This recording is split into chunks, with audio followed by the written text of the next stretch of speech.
Good morning. Today's subject is drafting, pleading and conveyancing, and in which we'll discuss the topic of important terms and laws to deal with this subject. Important terms and laws to deal with these subjects are: the very first is attested. Attested means in relation to an instrument. It means by two or more witnesses, each of whom has seen the executant by making sign or affix his mark to the instrument, or has been some other person sign the instrument in the presence and by the direction of the executant, or has received from the executant a personal acknowledgement of his signature or mark,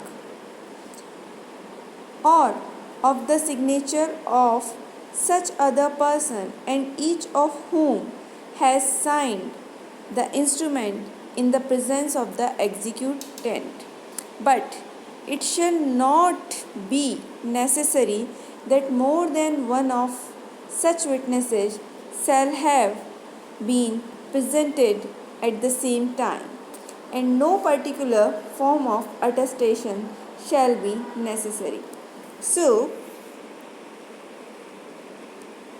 attested here meaning is in relation to an instrument, किसी भी दस्तावेज़ के संबंध में अगर हम बात करें कि सत्यापित से क्या अभिप्राय होता है, तो इसका मतलब होता है दो या दो से अधिक गवाहों द्वारा, जिनमें से प्रत्येक ने जो दस्तावेज का रचयिता है उसे साइन करते अथवा अपना कोई पहचान चिन्ह लगाते हुए दस्तावेज पर देखा हो, अथवा दस्तावेज के रचयिता ने किसी अन्य व्यक्ति को उस दस्तावेज पर अपनी ओर से हस्ताक्षर या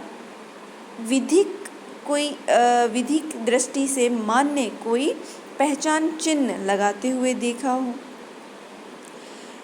ऐसा दस्तावेज रचयिता की आज्ञा के द्वारा ही किया जाना संभव है। बिना उसकी इच्छा के और जानकारी के यदि ऐसा किया जाता है तो उसका विधिक प्रभाव नहीं होगा और वो चीटिंग की कैटेगरी में आएगा।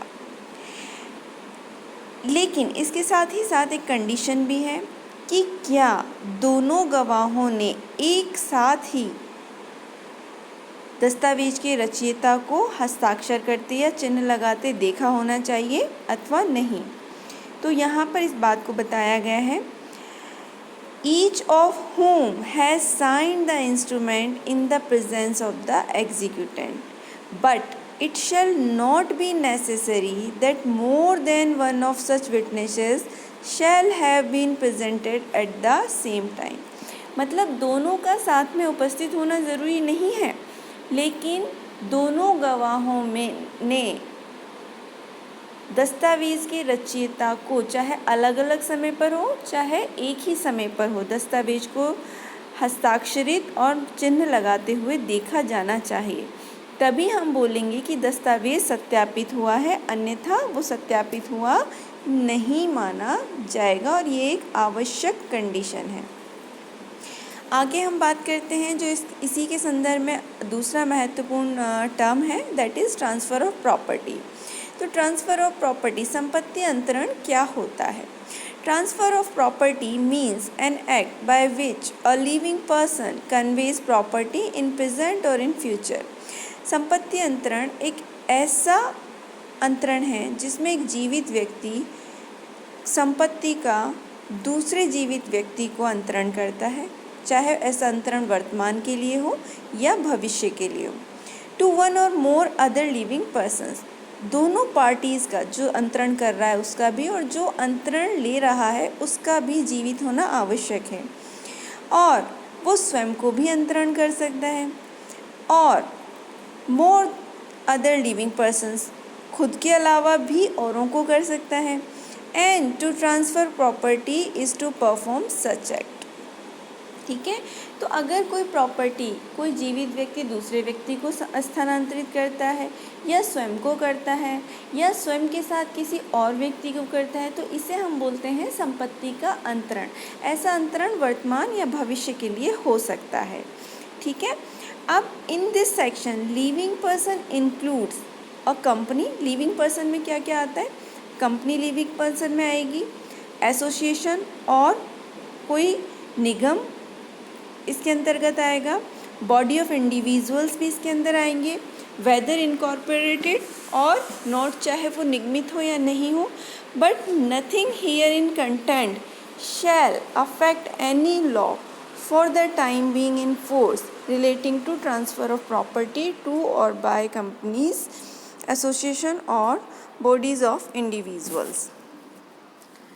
So यहाँ पे हमने क्या देखा? In this section living person में क्या क्या शामिल है? लिविंग पर्सन में आते हैं कंपनी, एसोसिएशन निगम, व्यक्तियों के समूह चाहे वो निगमित हो या नहीं हो, but nothing here in content shall affect any law for the time being in force relating to transfer of property to or by companies, association or bodies of individuals. क्या बोल रहे हैं? इसका मतलब है कि इस परिभाषा में जो कुछ लिखा गया है उसके अंतर्गत, उसके बाहर यदि कोई लॉ ऐसा है जो इन्फोर्स में है तो उसके अंतर्गत भी संपत्ति अंतरण के अंतर्गत लिविंग पर्सन्स में कंपनीज, एसोसिएशन और बॉडीज ऑफ इंडिविजुअल आएंगे।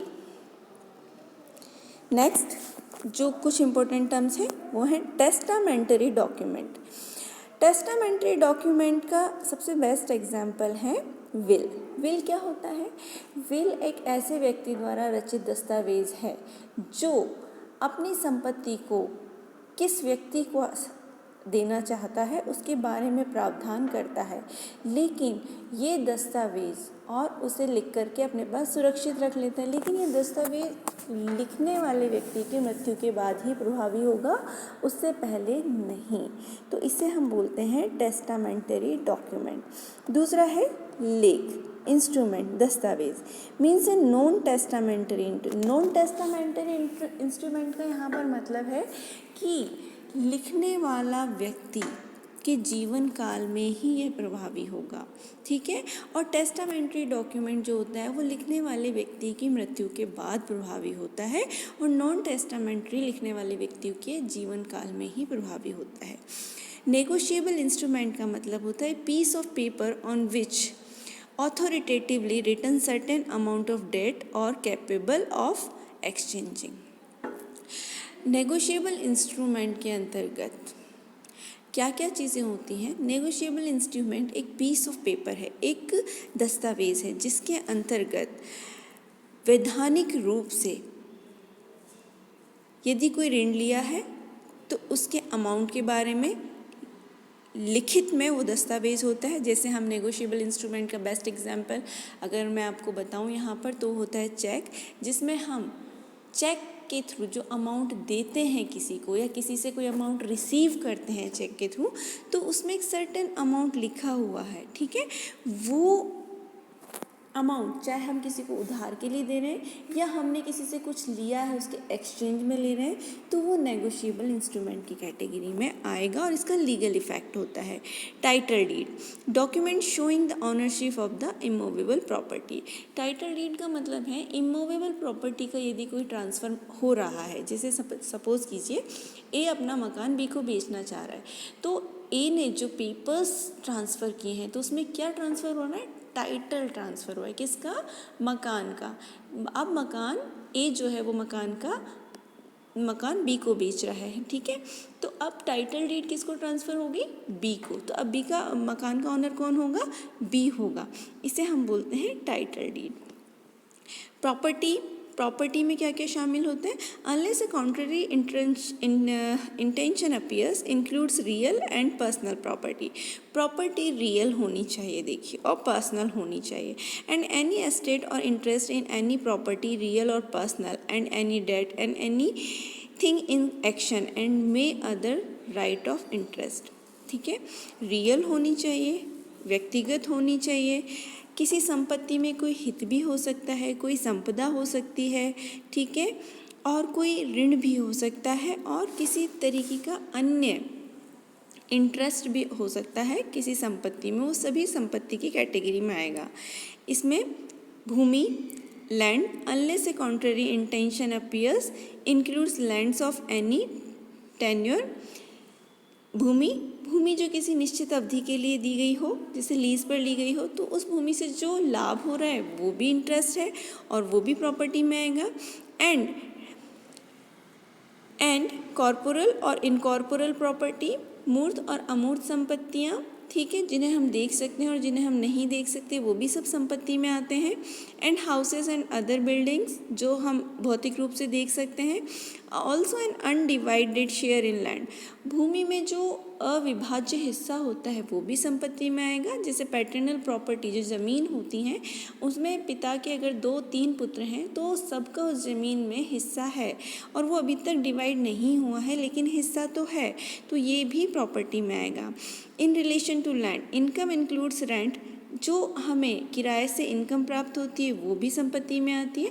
एंड प्रॉफिट्स, जो हमें प्रॉफिट्स मिलते हैं किसी बिजनेस से, वो भी संपत्ति में आते हैं। तो ये सभी इनकम्स जो हैं वो प्रॉपर्टी में आती हैं।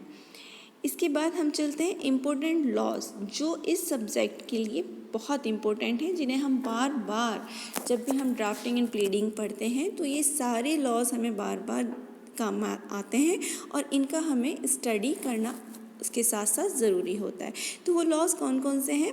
सबसे पहला है Indian contract act, Indian registration act, transfer of property act और Indian stamped act.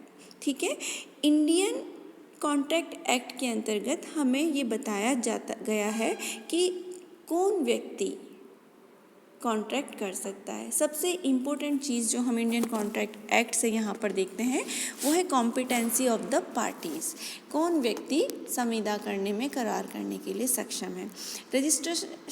Registration act के अंतर्गत हमें ये पता चलता है कि किस दस्तावेज़ को रजिस्ट्रेशन किया जाना है और किस दस्तावेज़ को रजिस्ट्रेशन से छूट प्राप्त है।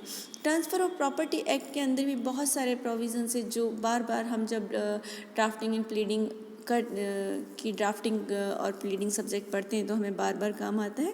जैसे प्रॉपर्टी किस नेचर की है, ट्रांसफ़र किस नेचर का है, क्या उसका रजिस्ट्रेशन होना चाहिए या नहीं होना चाहिए, सभी टर्म्स और सब पॉइंट्स जो हैं वो हम ट्रांसफ़र ऑफ प्रॉपर्टी एक्ट्स में देखते हैं। इंडियन स्टैम्प एक्ट, जब हम ड्राफ्टिंग एंड प्लीडिंग कर रहे हैं तो हमें ये भी जानना ज़रूरी होता है कि पर्टिकुलर डीड में किस कोस्ट का स्टैम्प ड्यूटी हमें लगानी है, उसकी कोस्टिंग क्या होगी, तो इसके लिए हम इंडियन स्टैम्प एक्ट पढ़ते हैं। तो होप आपको आज का टॉपिक पसंद आया होगा। Thank you.